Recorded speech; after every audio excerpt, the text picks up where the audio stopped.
신기했고요. 실제로 궁궐 관련 건축의 설계나 시공은 어디에서 주관하는지 잘 모르는데 그거에 대해서 좀 말씀해 주셨으면 좋겠고, 한관 개입이 도대체 그러니까 궁궐이나 나라의 정치나 경제 어디까지 이렇게 관여를 할 수 있는지 여러 가지가 좀 궁금했습니다. 건축을 하는 사람이다 보니까 조직이라든가 뭐 이런 거에서는 사실 자세히 파악은 못하지만은 그 건축 쪽에서 일단 말씀을 드리면 저는 일단 뭐 이렇게 환관이라는, 저는 이 두 분을 환관이라고 표현하고 싶지는 않아요. 사실 아까 제가 환관과 내시는 엄연히 다르다, 내시는 문반의 관직이다 라고 말씀을 드렸고, 그래서 환관은 근데 사실 중국 같은 경우에 원나라는 환관들이 정치를 했다고 많이 얘기를 하거든요. 실제로 왕의 근위에서 왕을 보좌하면서 이제 왕을 다 주도할 수 있는 사람이, 그러니까 신하들이 왕을 만나고 안 만나는 것도 다 제어하는 게 환관이니까요. 근데 고려도 조선 초기에는 내시하고 환관을 엄격하게 구분을 하다가 시간이 지나면서 이제 원나라 간섭기 들어가고 나서는 내시하고 환관이 좀 같이 좀 구분이 모호해지는 경향이 있기는 합니다. 중국에서는 환관들이 정말 정치의 모든 분야에 다 관여하는 시기가 있었고, 그다음에 그래서 조선은 엄격하게 그거를 막으려고 했던 것 같아요. 왜냐면은 공민왕 때 그런 시가 보였잖아요. 내시부를 창설해서 아예 내시들이 다 주도하게끔 하는.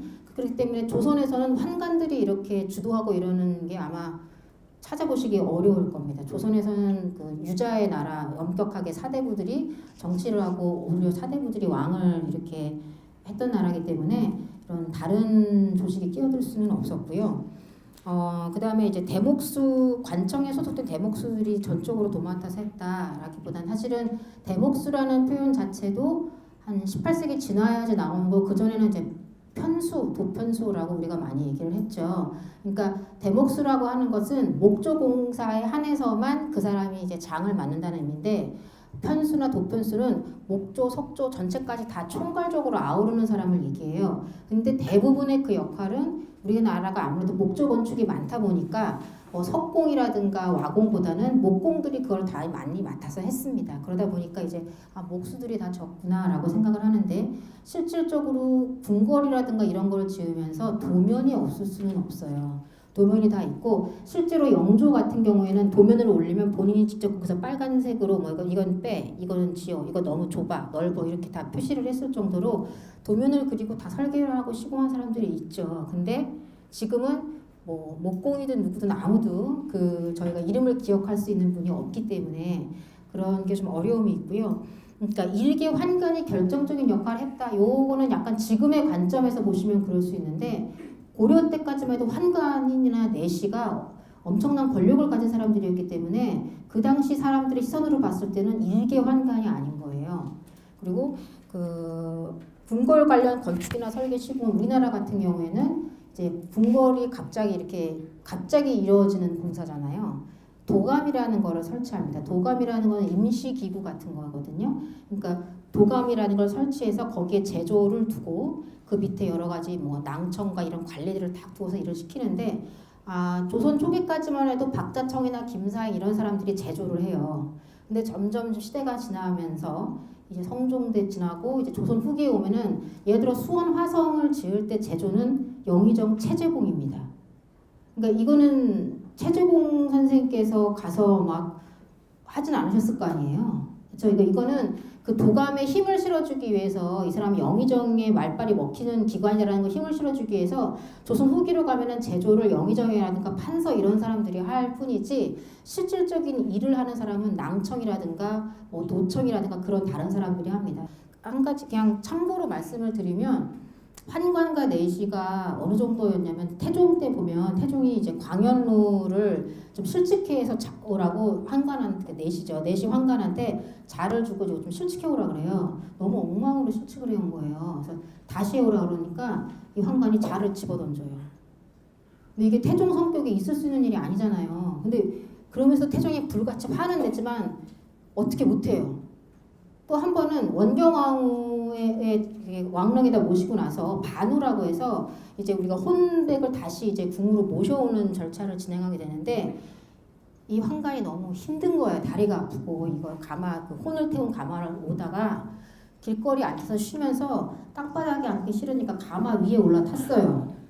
근데 이제 그게 알려졌어요. 그러니까 태종이 그때 불같이 화를 내고 내쫓고 뭐 죽이기도 하고 막 이러죠. 그러면서 그때 이제 하는 말이 신하들이 한 4시, 왜냐면 4시 환관들이 너무 정보를 많이 갖고 있거든요. 그리고 이 사람들이 원나라 그때마다 유학 갔다 오고 이러니까 중국말도 잘하고 뭐 국제정세 감각도 있고, 그러니까 신진 사대부들은 그 당시 사대부들은 나라를 세우긴 했지만 지금에 막 이렇게 혈기가 있고 의도는 좋은데 뭔가 실행력이라든가 이게 차곡차곡 안 되는 상황이었던 거예요. 그러니까 이 사람들을 태종 입장에서도 자기 말을 안 듣고 막 하지만 버릴 수가 없는 거죠. 그러니까 없을 수 없는 존재 아니냐 하면서 끌고 가게 되는 겁니다. 그래서 그 환관이 그 지금의 관점으로 보시면 안 되고 막 굉장히 세련되고 아는 지식층도 많고 감각도 뛰어나고 이런 사람들이라고 생각을 하시는 게 좋을 것 같습니다. 김사행 같은 경우는 이제 원나라 가서 굉장히 화려한 중국의 그 모든 그 예술적인 감각을 많이 익히고 왔을 것 같은데요. 이제 국내에 돌아와서 그 음악 하시는 분들이나 그 미술 관련된 분들하고 뭔가 협업이나 다른 뭐 특별한 에피소드가 있었는지 그런 부분이 좀 궁금합니다. 참 답변하기 어려운 걸 하셨어요. 이게 왜냐하면 그동안에 이제 김보들 박사가 충분히 모든 그 기록을 다 살펴서 지금 에피소드까지 다 말씀을 드린 거라고 생각이 됩니다. 그래서 여기에 대한 직답을 이제 어떤 에피소드가 있었느냐, 어떤 부분에 다른 그 예술 분야와 어떻게 관련이 되느냐 하는 거는 참 직접적인 사례는 좀 찾아보기가 어려울 것 같습니다. 그래서 이제 그 건축가라고 하는 직업 자체에 대해서 좀 이해를 하면 이게 조금 그 우회적으로 설명을 드릴 수 있지 않을까 그렇게 생각이 되는데, 그 예전에 옛날에 그 도편수라고 하는 그 직업 자체가 직업이죠. 이제 지금으로 치면 건축가입니다. 그래서 이 건축가라고 하는 용어 자체가 이제 우리나라에서는 없었죠. 그러니까 이게 이제 근대에 들면서 건축이라는 개념이 우리나라에 이제 일본 온 사람들이 이제 건축이라고 하는 용어를 번역을 했습니다. 이게 건축이라고 하는 말에 영어로 하면 아키텍처거든요. 아키텍처가 이제 원래 그리스어의 어원을 두고 있는데, 아르케라고 하는 말은 근원적인 것.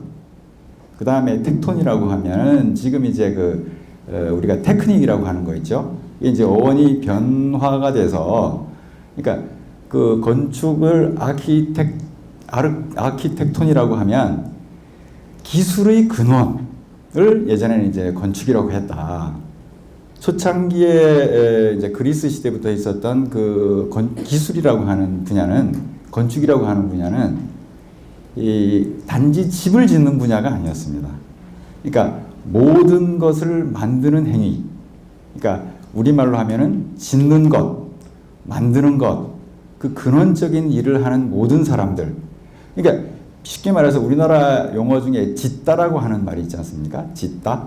이 짓다라고 하는 게 지금 이 자리에서만 얘기하면 집을 짓다 이렇게 단순하게 생각하는데, 시를 짓다, 또 옷을 짓다, 그러니까 그 다음에 이제 수레를 짓다, 이게 다 모든 만드는 행위 자체를 이제 기술이라고 했던 거죠.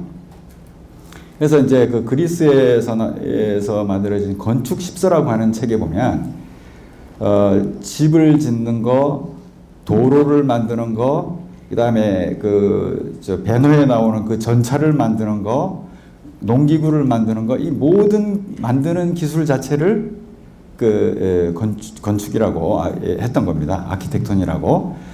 그러니까 그거를 이제 견주어 보면 이제 건축가라고 하는 직업 자체가 도편수와 마찬가지로 목공, 석공, 그 다음에 화공, 모든 사람들을 총괄하는 그 직업이었을 겁니다. 그러니까 거기에 대한 아주 깊은 지식이 있고 또 기술에도 밝고 했던 사람이었기 때문에 아마 이 사람들의 그 능력이라고 하는 것은 우리가 조선 초기에 있었던 김사행이나 박자청만 얘기하고 있지만은 모든 시대, 각 시대별로 아마 훌륭한 그런 그 도편수들이 있었겠죠.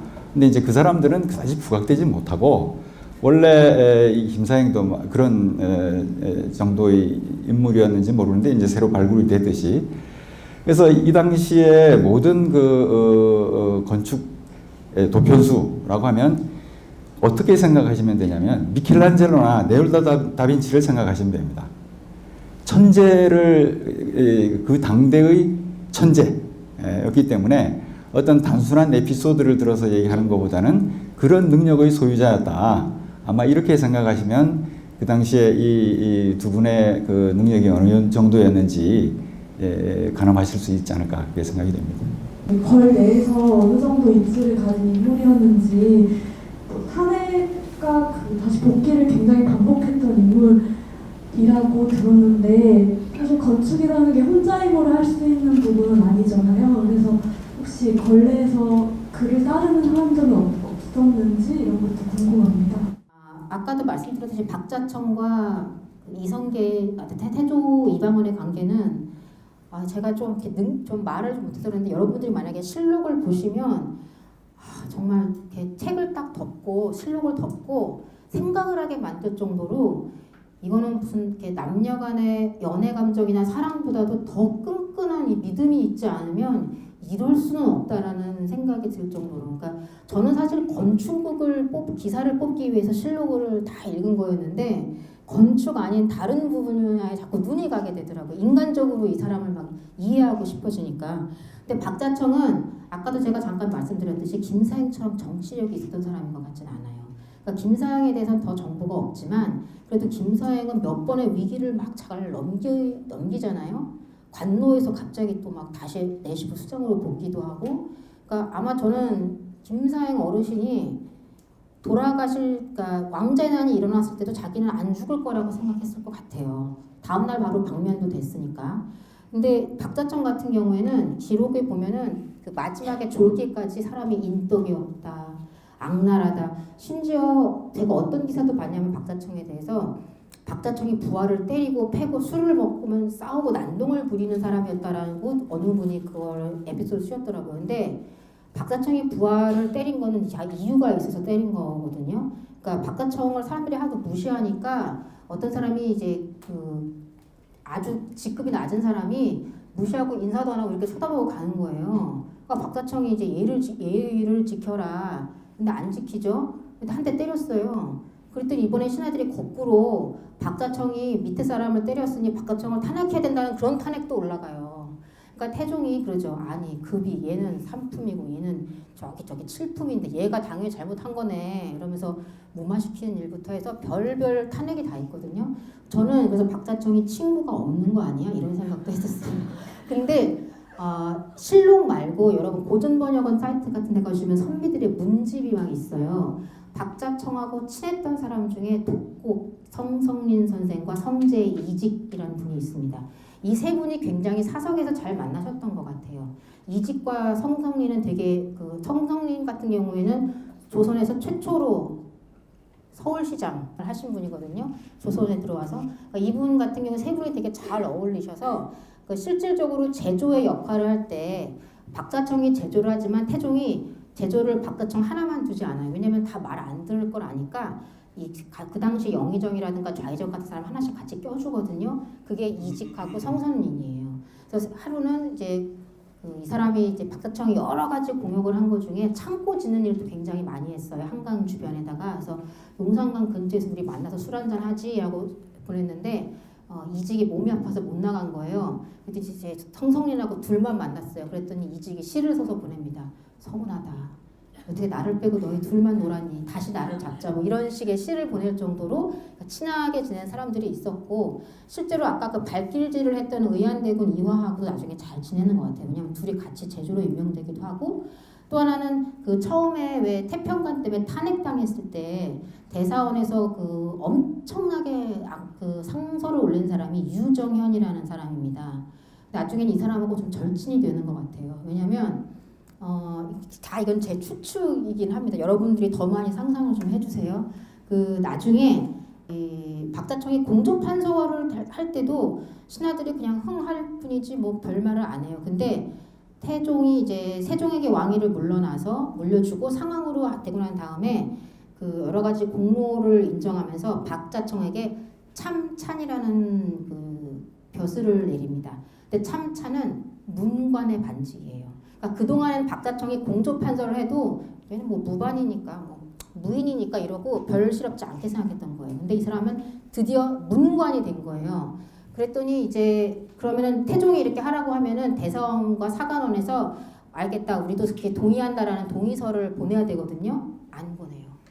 그러니까 태종이 막 또 불같이 화를 내는 장면이 나온다. 왜 안 보내냐? 그때 안 올리는 사람이 둘이 있는데 박자청과 유정현이에요. 그러니까 박자청은 왜 안 올리냐 그랬더니 박자청은 아니 일을 잘하면 돈을 많이 주거나 다른 걸로 해주세요.